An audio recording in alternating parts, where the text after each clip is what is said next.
So coming up next, we have our plot summary of The Lion, the Witch, and the Wardrobe of Excitement.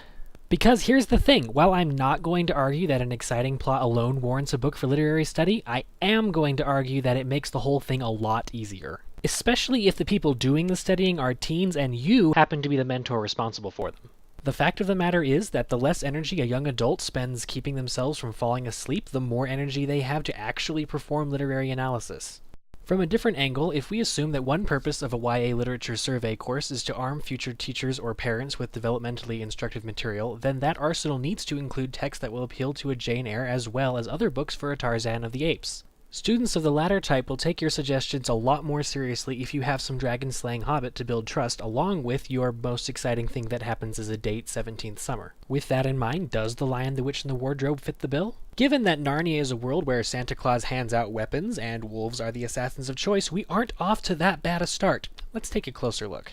The novel begins in the real world during the London Blitz. For those who don't know, the London Blitz was an 8-month-long bombing campaign carried out by the Nazis against Britain during World War II. As you can imagine, such an atmosphere is hardly conducive to children, so our 4 protagonists are sent away from the city to the relative safety of the country. The Pevensey children stay with one Professor Kirk, a reclusive and kind old man. During a game of hide-and-go-seek, Lucy, the youngest of the siblings, discovers the titular wardrobe.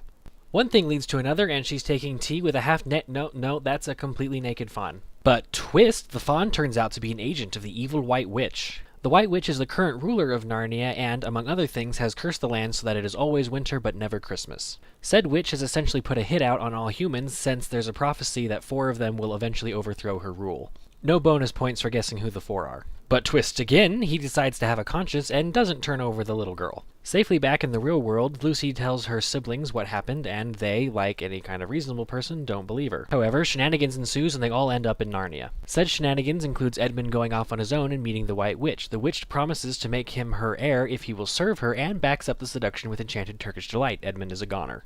Meanwhile, it turns out that Tumnus has been arrested for treason. The children end up in the home of some friendly beavers, and Edmund sneaks off to tell the White Witch where his siblings are hiding. The other kids in the beavers realize Edmund's betrayal and conclude that the only thing to do is to run across the countryside to the stone table where the rightful ruler of Narnia, Aslan, is supposed to return. The White Witch chases our heroes in a sled, dragging Edmund behind. Fortunately, the children's arrival in Narnia was enough to begin unraveling her winter spell. All the snow melts and the witch's sled becomes useless. The 3 non-traitorous siblings reach Aslan safely after a visit from weapon-gifting Santa Claus. Unfortunately, the enraged witch, deprived of her prize, now plans to kill Edmund.